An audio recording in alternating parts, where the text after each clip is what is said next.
The new epidemic, the number of patients coming with fatty liver have been ever increasing, and pediatric cause as touched by Dr. Sybil.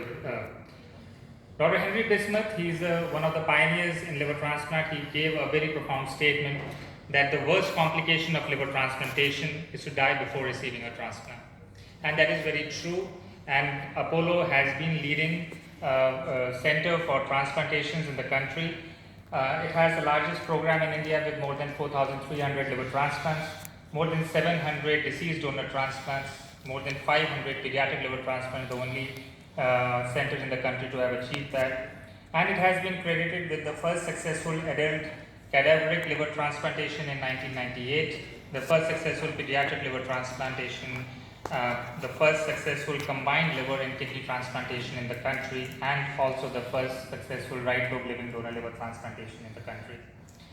We right now get patients from across the globe. We get patients from Americas, from the African countries, from Nigeria, Ethiopia, from Somalia, from South Africa, Mozambique. We get patients from the Middle East, from all the surrounding regions around India, from Pakistan, Afghanistan, from Nepal, from Myanmar, from Philippines, Malaysia, Mongolia, and more than 50 countries have shown confidence in Apollo to send their patients here. And as a reciprocation, we have also helped spread the art of liver transplantation, helped set up centers in more than 8 centers in the country and more than 8 centers in other countries as well. Way back in Lahore, we helped establish a liver transplant program, then in Dow, Karachi. In Almaty, that is Kazakhstan, 2 centers we helped them start, and one at Almaty, one at Astana, that's the capital of Kazakhstan, and they have a successful program running now. We helped in Mongolia at the National Cancer Center to set up their liver transplantation program. In Nepal, we have helped in 3 centers in their main teaching hospital, the TUTH in Kathmandu, in Chitwan, the CMC center, as well as at the KISS Medical Center in Kathmandu. We have helped them establish a liver transplant program, and it's a work in progress. In Myanmar, also we have helped them set up a liver transplant program. So it is a continuing effort in order to spread the art of liver transplantation, also at the same time increase the number of transplants which are happening in the country. And we do go all out to whenever there is a deceased donor generated anywhere in the country, the team travels to get the organ back to Delhi for the transplants. Right now we are doing about 65% of the transplants are adults, and about 35 to 40% of the transplants we are doing are pediatric transplants. And we do specialize in transplanting in very small babies as well. As Dr. Sybil said, they come really tiny. Most of the time when we get these children, they are malnourished, and we have to work at multiple fronts to get a successful transplant. This child was from central India, was weighing less than 4 kilograms at the time of transplant, and this photograph, the other photograph is about 2 years after that. We also do, besides doing the same group transplants, we also do ABO incompatible transplants. Say a person is B group, he can receive the donor, A group donor, that is another blood group donor, and that is possible with the modern medicine. And we have been, our numbers of ABO incompatible transplants have been ever increasing. This was our first child when we did our ABO incompatible transplant, and we got a lot of encouragement from this successful transplant, and now we have done several. Amongst our first adult patients who underwent ABO incompatible transplant, we also come across patients who have got both liver and kidney problems. They have chronic kidney disease, and these patients will then go for a combined liver and kidney transplant. And this particular patient had a polycystic liver disease where the entire abdomen was occupied by the huge liver, and underwent a combined liver and kidney transplant. This is one of the patients again who underwent a combined liver and kidney transplant. With the donor, for such patients we require 2 donors. The kidney was donated by the wife, and the son donated half of the liver. To improve our donor satisfaction, we have also gone into doing laparoscopic donor habitectomies, and we are now progressing to both all sorts of right lobe, left lateral, all aspects of donor surgery are being covered laparoscopically, and then the scars, as you can see, have diminished from the initial years to the right. On the right side, you can see the port side scars for a laparoscopic donor. A lot of innovations have also gone into place. I won't be talking about that, but we have been publishing very regularly.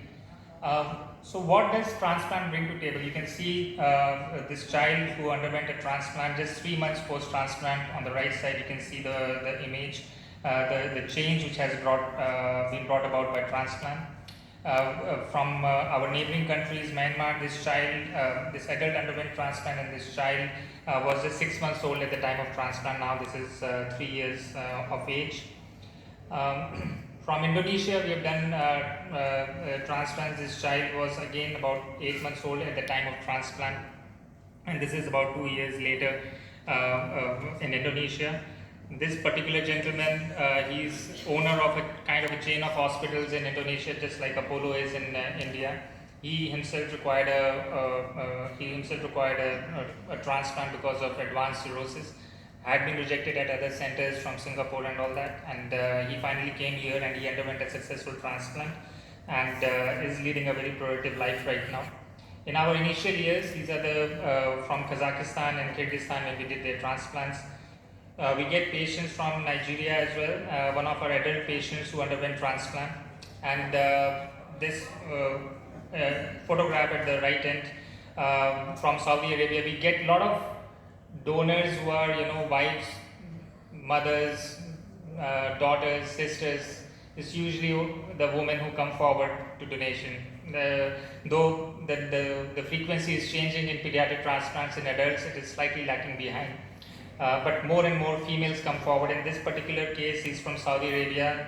The husband donated to wife. That's why I put this photograph. And it's encouragement to others to come forward and donate. From our neighboring country, from Pakistan, this child, he underwent a transplant, and this girl, she was 16 years old when she underwent transplant, and now at the time of her marriage, this photograph. So there is a very productive and a good life they can have post-transplant. We never backed down during the COVID period. Our transplants kept on going on, and though with a lot of precautions, these transplants were done. But patients were not rejected if they are requiring a transplant, and from across the country we have been doing transplants from Punjab. From this person is a politician now in Rajasthan, leading a good political life. And just to bring home the point, the success of a transplant, you can see this patient, how sarcopenic, how emaciated he was before the transplant, and the photograph on the right is just 4 months after the transplant. A lot of work went into getting this patient successfully home, and one can not thank enough to the entire team, because it's not an individual effort, it's a whole team which comes into play. It includes everyone from gastroenterologists, radiologists, pediatricians, from anesthetists, the nursing staff, and mind you, all people are not there in this photograph. Just to get one patient home, we require a complete dedication from the entire team to have a successful transplant. Thank you.